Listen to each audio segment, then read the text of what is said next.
Mesdames et messieurs, bonsoir. À la une de l'actualité guinéenne, la HAC a-t-elle reconsidéré sa position sur l'interdiction d'organiser des débats entre candidats en liste à la présidentielle du 18 octobre?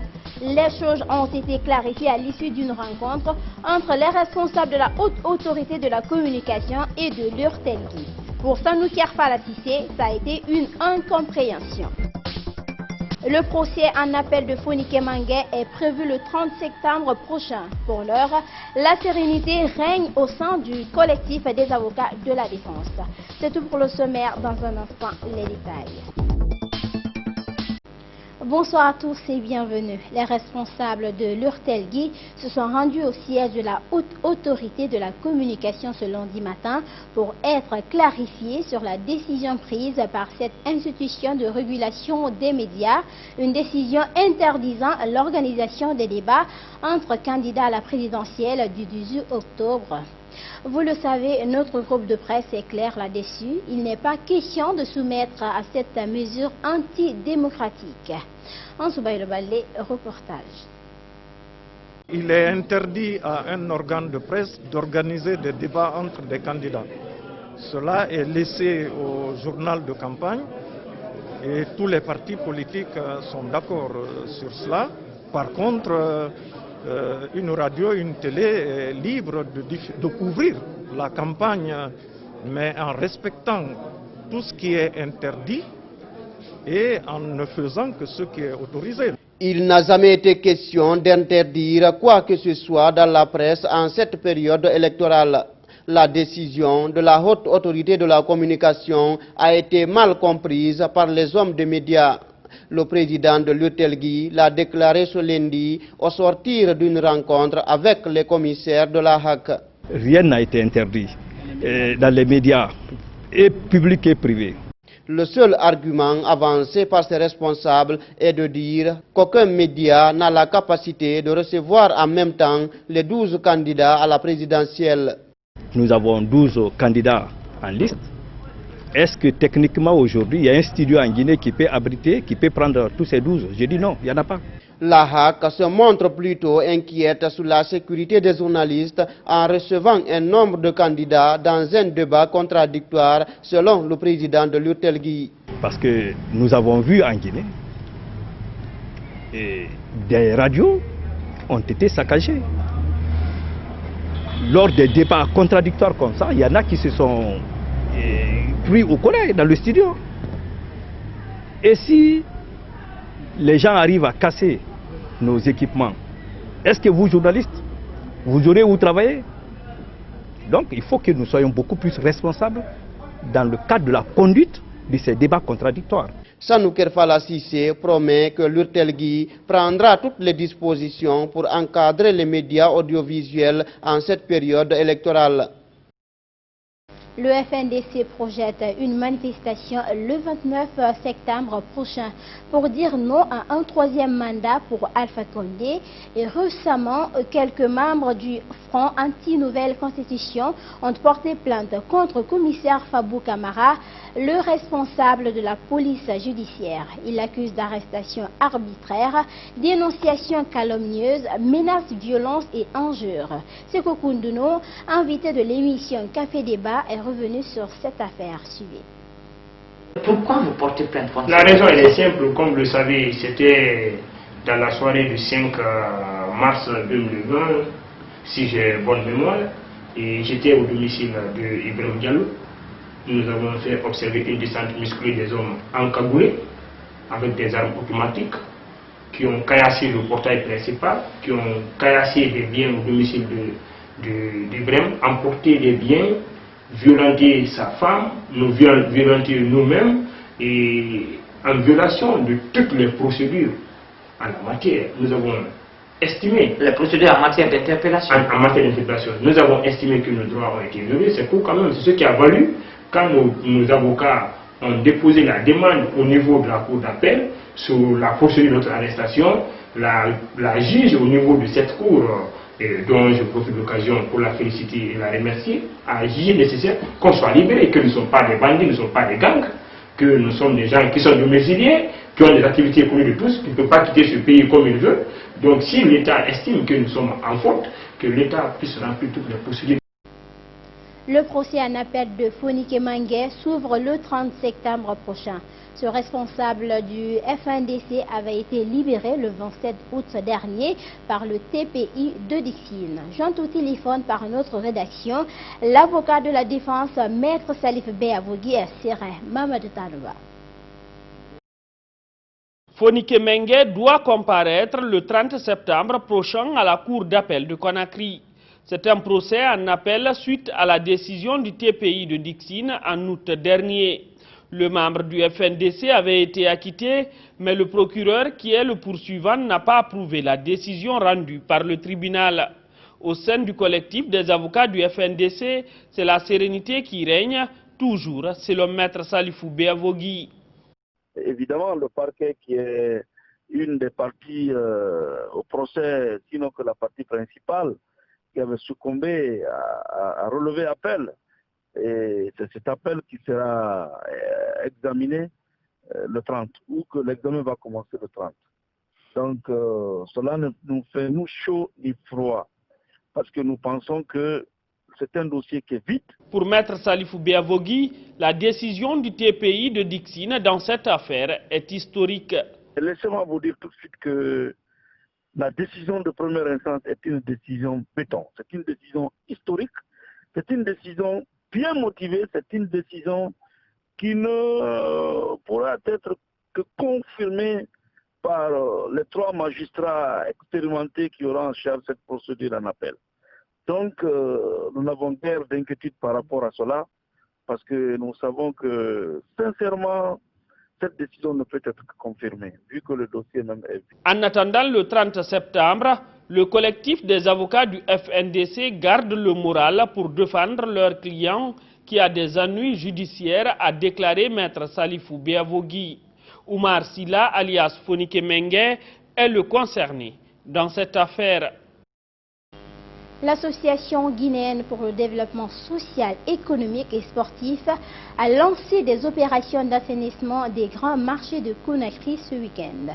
Les membres de cette association, par ces actions, veulent faire de ces lieux de négoce une vitrine de la capitale.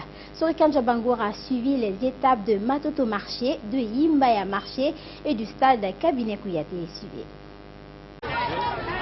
Les grands marchés de Conakry sont des sources d'approvisionnement des populations en denrées alimentaires. Mais la triste réalité est que des familles y viennent se ravitailler dans l'insalubrité totale. L'association des jeunes pour le développement social, économique, sportif s'est fixée pour objectif d'assainir plusieurs marchés de la ville. Ce week-end a été consacré au nettoyage des marchés de Yimbaya et de Matoto. Ils sont une vingtaine de jeunes à prendre d'assaut les différents points de Matoto. Au marché, le constat est amer. Les ordures sont partout, devant les ateliers et même sous les pieds des vendeuses.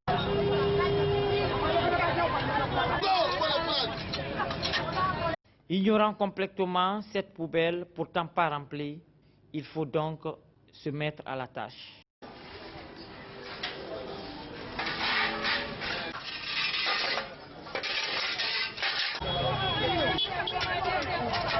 Nettoyer, prendre les ordures et aller les jeter dans la poubelle. Oumar Sidibé, administrateur du marché, apprécie l'acte. On a apprécié beaucoup parce que les autres ONG ils sont en train de chercher d'argent. Mais les ONG là, on est très appréciés parce qu'ils sont venus pour assainir notre marché. Aujourd'hui là, nous, on est très fiers pour assainir notre marché. Sans déranger les étalagistes, l'ONG parvient à faire nettoyer les marchés de Yimbaya et de Matoto méthodiquement. Ce qui nous a amené à faire l'activité, c'est que nous avons constaté que les marchés de Matoto sont généralement sales. Ce qu'on demande aux citoyens, c'est de ne pas mettre les ordures sur la route. L'État, il faut se dire, l'État s'est battu. Aujourd'hui, partout où tu passes, tu trouves des points où il faut mettre des ordures. Nous devons aussi les assister. Quand on parle d'État, l'État c'est tout le monde, ce n'est pas seulement le chef de l'État ou le gouvernement. Barry Alpha Omar est venu faire des achats. Ce que vous êtes en train de faire ici, c'est sanitaire. C'est vrai que chaque Guinéen contribue à l'assainissement de la ville de Conakry. Vraiment, je suis très ravi, très content de voir ce que vous êtes en train de faire ici. En une semaine, l'ONG Association des jeunes pour le développement social, économique et sportif a réussi à assainir le stade Cabinet Kouyaté, les marchés de Yimbaya et de Matoto, une action saluée par la population.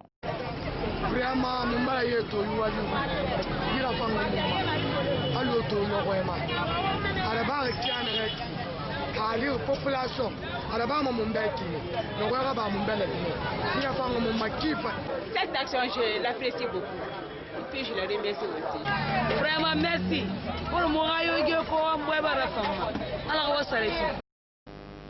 Sur le continent Côte d'Ivoire, l'opposition fait bloc contre Alassane Ouattara.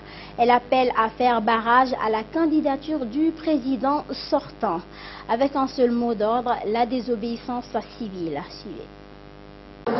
Ils étaient tous là, ou presque, les dirigeants des principaux partis d'opposition, mais aussi des plus petits. Tous réunis au siège du PDCI de l'ex-président Henri Konan Bédié, l'ancien chef d'État s'érige en chef de l'opposition. Chassé du pouvoir en 1999 par un coup d'État militaire, il espère bien y revenir à 86 ans. Face à la forfaiture Alassane Ouattara, irréversible, la désobéissance civile. Un temps envisagé, il n'y a donc pas d'appel au boycott de la présidentielle du 31 octobre. L'opposition conteste la candidature d'Alassane Ouattara à un troisième mandat. Si la loi prévoit un maximum de 2 mandats, le Conseil constitutionnel estime que la nouvelle constitution de 2016 a remis les compteurs à zéro. Un conseil qui n'a retenu que 4 candidats sur 44, écartant notamment l'ancien président Gbagbo et l'ancien Premier ministre Guillaume Soro. Samedi, les soutiens du président sortant ont organisé un meeting et brandi le spectre d'une escalade de la violence. Ils ont envie de voir la Côte d'Ivoire brûler. Ils ont envie de voir la Côte d'Ivoire à feu, à sang. Il faut leur dire que la Côte d'Ivoire sera en paix. En août, à l'annonce de la candidature d'Alassane Ouattara, des violences avaient causé une quinzaine de morts. Et mardi dernier, des échauffourées ont éclaté entre manifestants de l'opposition et la police.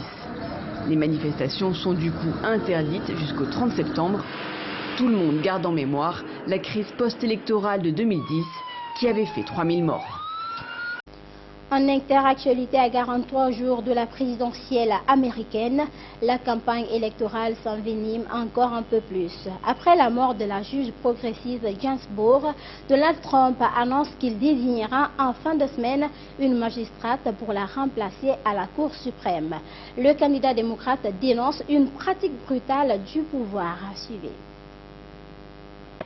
C'est un siège vacant qui est venu bouleverser la campagne présidentielle aux États-Unis. De fait, la disparition de Ruth Bader Ginsburg, doyenne de la Cour suprême américaine, icône féministe et pionnière des combats progressistes, est venue relancer la mobilisation de ceux et celles qui tiennent aux valeurs qu'elle défendait. Elle était mon héroïne. C'est grâce à elle que je veux être avocate. C'est grâce à elle que les femmes ne peuvent pas être légalement discriminées. Donc elle compte beaucoup pour nous. Depuis sa mort il y a 3 jours, anonymes et politiques démocrates se succèdent pour rendre hommage à RBG, devenue une institution à elle toute seule. Qui pour lui succéder? Trump a promis une femme. Ce sera une femme très talentueuse, très brillante. Plusieurs femmes conservatrices sont sur les rangs. Et il veut aller vite, sans attendre la présidentielle du 3 novembre. Son rival démocrate ne l'entend évidemment pas de la même oreille. En tant que nouveau président, je devrais être celui qui nommera un successeur pour la juge Ginsburg. L'enjeu du remplacement de Ruth Bader Ginsburg est éminemment politique puisqu'il s'agit de l'orientation de la Cour suprême et du rapport de force en son sein. 6 conservateurs contre 3 progressistes si Trump procédait à sa désignation, avec toutes les implications sur la société. Les sujets sont aussi divers que l'avortement, l'assurance santé, la peine de mort et le climat. C'est au Sénat qu'il reviendra d'approuver la nomination de la successeure. Or, les Républicains disposent d'une courte majorité de 3 sièges et 2 sénatrices républicaines ont déjà fait savoir qu'elles ne valideraient pas une désignation avant la présidentielle du 3 novembre. Et voilà donc, mesdames et messieurs, c'est ainsi que prend fin cette édition d'information. À tous, merci de l'avoir suivi et merci de votre fidélité à Gangan TV. Les infos continuent sur le www.groupegangan.com.